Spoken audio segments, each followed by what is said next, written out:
Queridos irmãos e irmãs, é uma alegria para mim estar com vocês aqui hoje, no segundo dia da novena de Santa Rita, em Carapicuíba, minha paróquia originária. E hoje nós celebramos a festa de um apóstolo, São Matias. Os Atos dos Apóstolos nos contam que São Pedro se levantou no cenáculo depois da ascensão de Jesus e disse: irmãos, era preciso que se cumprisse o que o Espírito Santo, por meio de Davi, anunciou na Escritura sobre Judas, que se tornou o guia daqueles que prenderam Jesus. Judas era um dos nossos e participava do mesmo ministério. De fato, no livro dos Salmos está escrito: fique deserta a sua morada, nem haja quem nela habite, e ainda, outro ocupe o seu lugar. A razão pela qual alguém deveria ocupar o lugar de Judas é, primeiramente, uma razão teológica. Jesus não escolheu 12 apóstolos em vão ou por um motivo aleatório. Ele escolheu 12 apóstolos para mostrar que ele estava fundando o novo povo de Deus. O povo de Deus do Novo Testamento. O povo de Deus da Nova Aliança. E assim como o antigo Israel estava fundado sobre 12 patriarcas, o novo Israel também está fundado sobre os 12 apóstolos. É por isso que a posição de Judas devia ser preenchida por um outro. São Pedro poderia ter escolhido, mas o texto nos diz: há homens que nos acompanharam durante todo o tempo em que o Senhor Jesus vivia no meio de nós, a começar pelo batismo de João até o dia em que foi levado ao céu. Agora, é preciso que um deles se junte a nós, para ser testemunha da sua ressurreição. Então eles apresentaram 2 homens, José, chamado Barsabás, que tinha o apelido de Justo, e Matias. Vejam que coisa impressionante. Havia 2 homens que acompanhavam Jesus desde os dias do batismo no Jordão. Mas São Lucas coloca em primeiro lugar José, chamado Barsabás, que tinha o codinome de Justo, mostrando a importância desse homem. E depois diz, e Matias. Como se dissesse, não tenho nada a dizer dele. Ou seja, durante o Novo Testamento, durante a vida de Jesus nos 4 evangelhos, nós não vemos nenhuma menção a Matias. Ele era um discípulo que estava ali, entre todos, anônimo, não chamava atenção para si, não tinha nenhuma virtude aparente. Todos os homens que rodeavam Jesus não fizeram menção dele. A coisa mais interessante é que ele,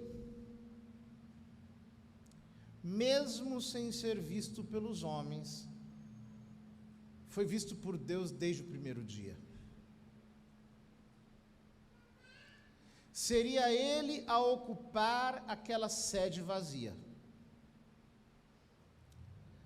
aquele lugar que pertencera a Judas, o qual dentre os 12 apóstolos era o oriundo de Jerusalém, homem de Cairioto, província de Jerusalém, um homem da capital, um homem com certa importância, de estirpe, que conhecia os sumos sacerdotes do templo de Jerusalém, a ponto de poder entregar Jesus para eles. Vejam um contraste. De um lado, um homem totalmente popular, querido, conhecido, badalado, celebrizado, da elite, e do outro, um anônimo, que no relato dos 4 evangelhos sequer aparece, mas que estava ali, todo dia, acompanhando o ministério de Jesus. Em seguida fizeram esta oração: Senhor, Tu conheces os corações de todos.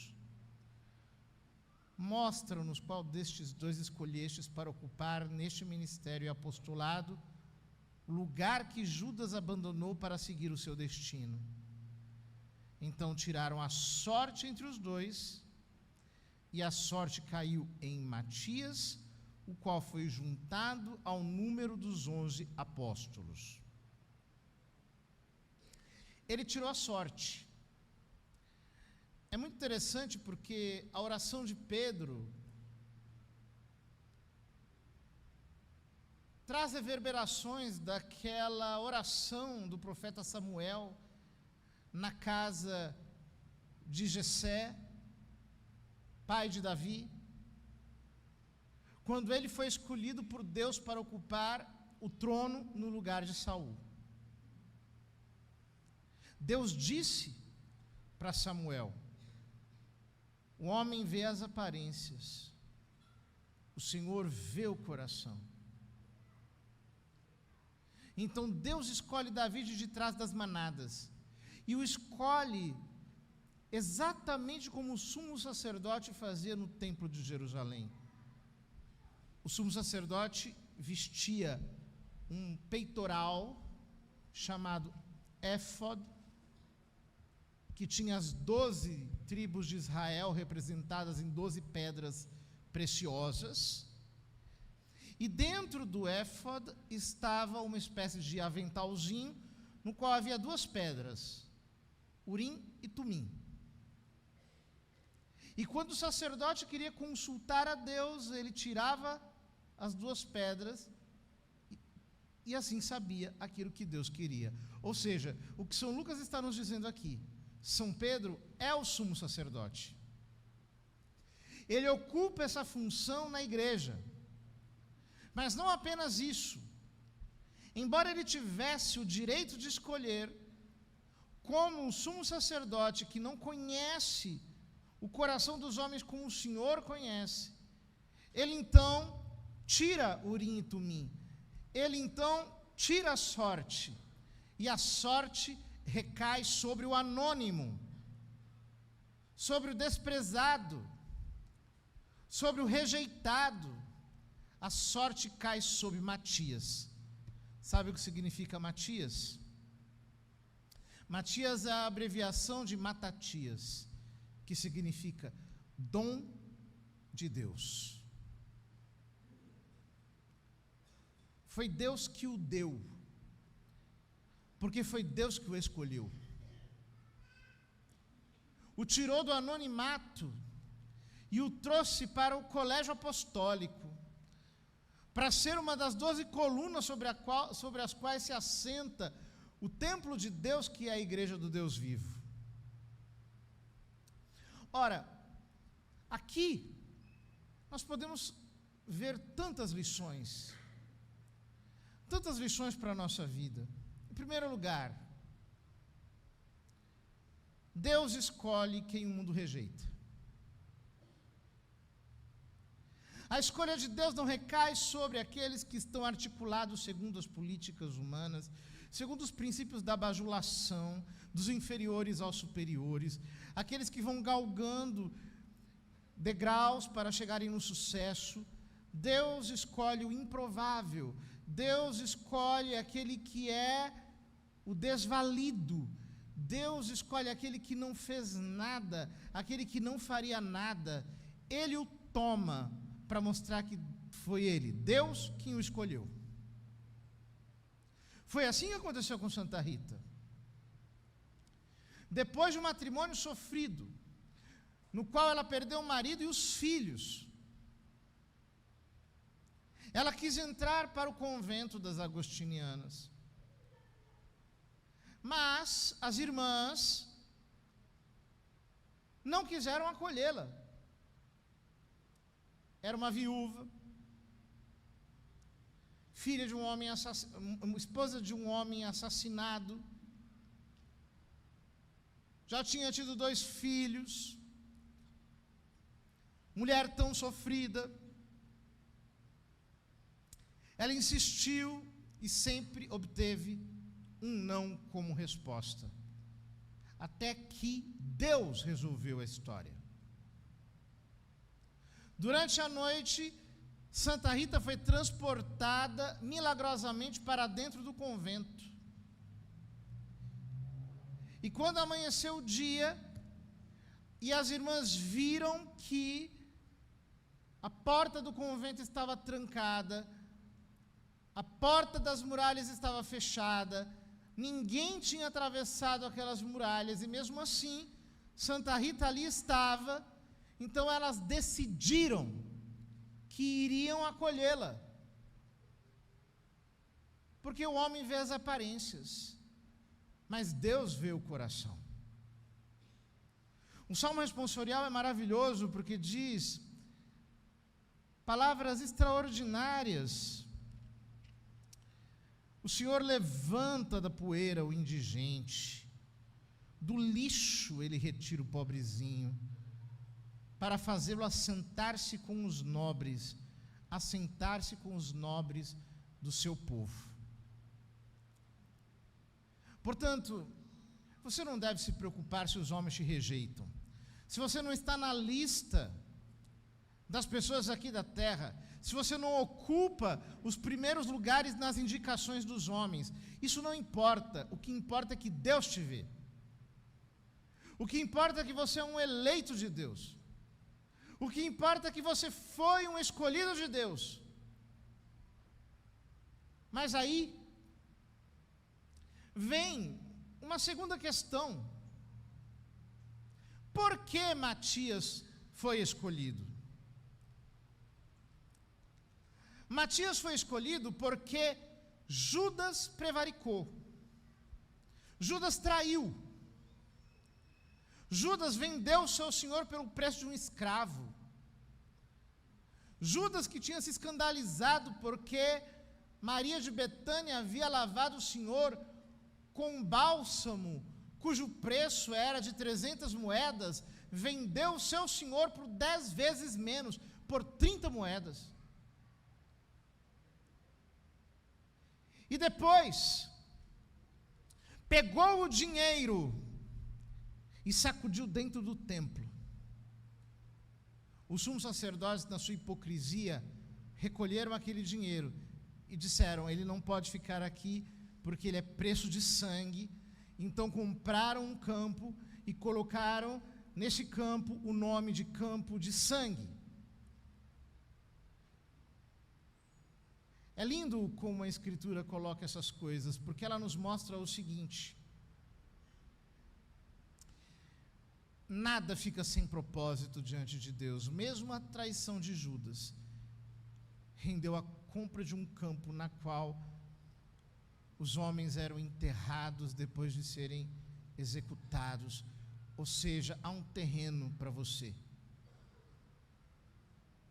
Há um terreno que Deus prepara para todos nós, não importa a nossa circunstância. Nada se perde. Tudo se aproveita.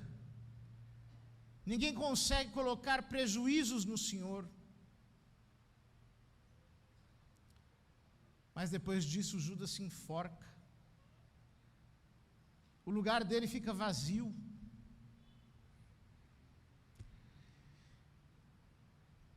Matias é eleito porque Judas prevaricou. E isso significa algo muito simples. Os dons e os chamamentos de Deus, os dons e as vocações de Deus, como diz o apóstolo Santiago, são irrevogáveis. Se você não corresponder ao seu chamado, se você trair a palavra, se você abandonar o campo, se você depuser as armas, se você olhar para trás, se você quiser voltar para a sua vida velha, você pode fazer isso, mas saiba, alguém irá ocupar o seu lugar, porque os chamamentos de Deus são irrevogáveis. Nós não sabemos, queridos irmãos, se a nossa vocação, se o nosso chamado tem como razão um obreiro que desistiu no passado, alguém que abriu mão do melhor pelo pior, alguém que escolheu viver segundo as suas próprias opções e, portanto, precisou ser substituído. Se você não perseverar, Deus vai colocar alguém no teu lugar. E se você está aqui, pode ser que seja porque alguém abandonou o posto que você ocupa. O importante é ser fiel. O importante é entender que a fidelidade é dom de Deus. Matatias, no Velho Testamento, era o pai dos macabeus.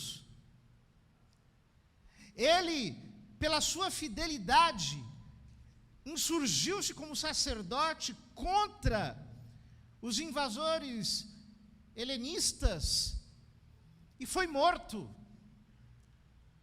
Pereceu na batalha. A fidelidade exige de nós força. Jesus diz no Evangelho que o reino de Deus pertence aos violentos. Nós temos que lutar. Nós temos que todos os dias agarrar as nossas armas nessa grande batalha espiritual que temos de enfrentar. E ao invés de abaixar as nossas cabeças, temos que insistir, perseverar, insistir importunamente, como diz São Paulo a Timóteo. Mas em todo caso, a fidelidade não nasce do nosso esforço.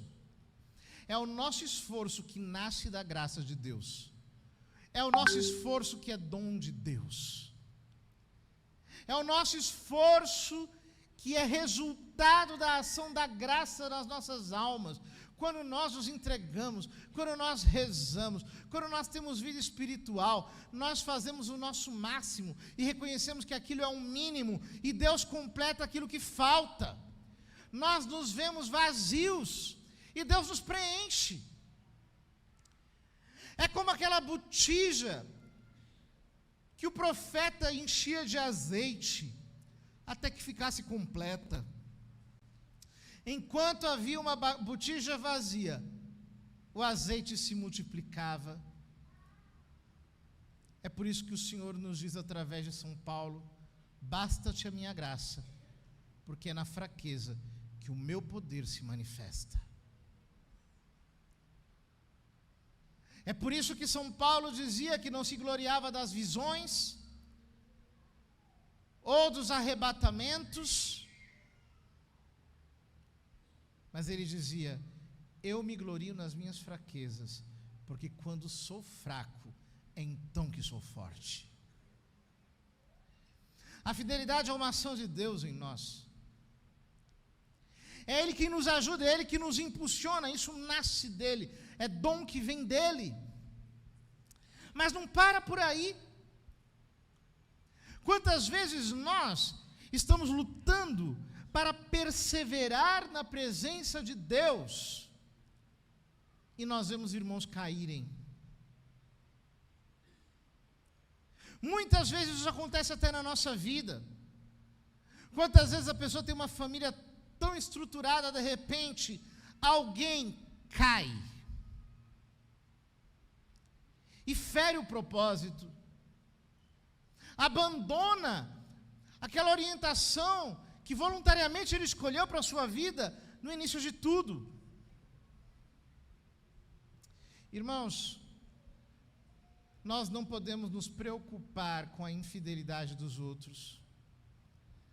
Se um irmão nosso cair, mesmo que isso doa, mesmo que isso nos fira, mesmo que nos cause profunda compaixão,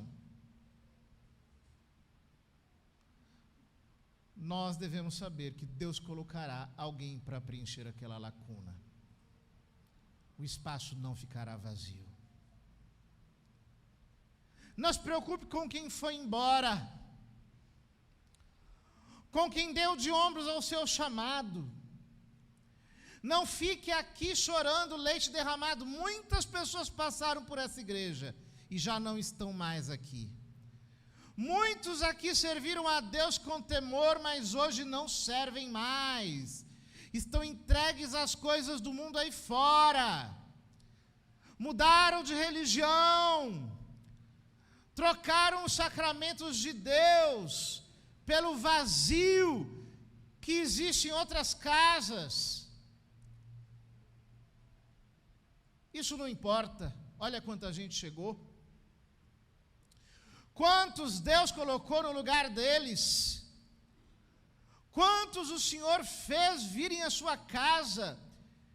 Lhes deu ministério, distribuiu-lhes dons, fez com que eles fossem verdadeiramente homens e mulheres que correspondessem fielmente até o fim. Não se importe, não se escandalize, não fique chorando pelo Judas que se foi. Quando nós abrimos a Bíblia, nas primeiras páginas da Bíblia, nós vemos a história de Eva. Vejam, queridos irmãos, o capítulo 4 do livro do Gênesis nos diz que Adão e Eva tiveram 2 filhos, Caim e Abel. Mas Caim matou Abel. E apenas depois disso, vejam, a morte de Abel é a primeira morte das Escrituras. O primeiro ser humano a morrer nas Escrituras morreu assassinado pelo seu próprio irmão.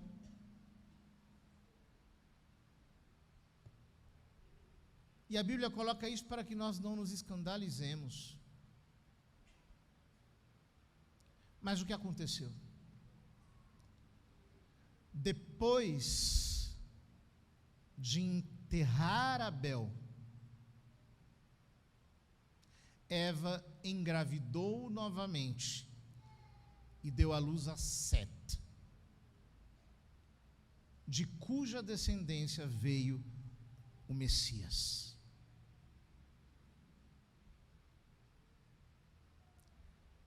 Eu não posso ficar chorando pelo Abel que morreu. Eu preciso enterrar Abel. Só quando eu enterro Abel é que Deus manda Sete. Só quando eu rompo com o passado, só quando eu não olho para trás, é que eu consigo verdadeiramente viver o novo de Deus a cada instante, ver aqueles que chegam como mandados de Deus, deixar que o Senhor me surpreenda com novas realidades. Eu já vi pessoas passarem por situações tão dolorosas na vida, por traições tão terríveis, mas depois elas começaram a viver a melhor fase do seu ministério, da sua existência, da sua vocação, do seu chamado por Deus, porque elas não fizeram como a mulher de Ló, não ficaram olhando para trás. Quando você olha para trás, você vira estátua, você paralisa. Mas quando você olha para o que Deus tem à tua frente, então, as ausências que ficaram no passado deixam de ser as fantasmagorias que te assombram no presente. Quem é o Judas que você precisa enterrar essa noite?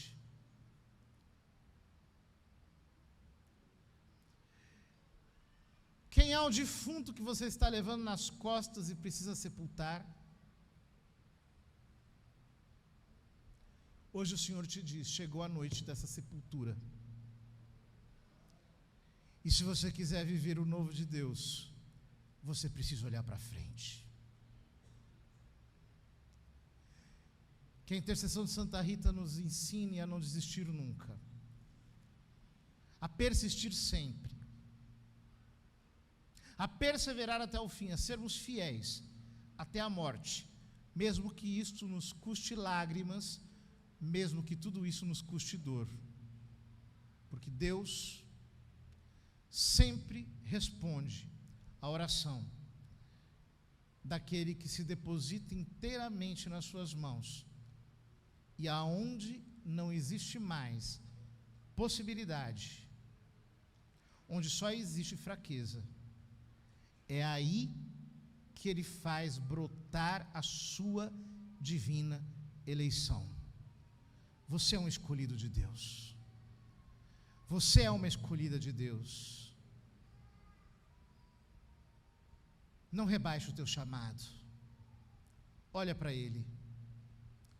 Olha para o Senhor. Não fica pegando o teu chamado e vendendo a preço tão baixo nas expectativas humanas. Fiel é Deus, e Ele nos conduzirá todos ao pleno cumprimento do nosso chamado em Cristo Jesus. Amém.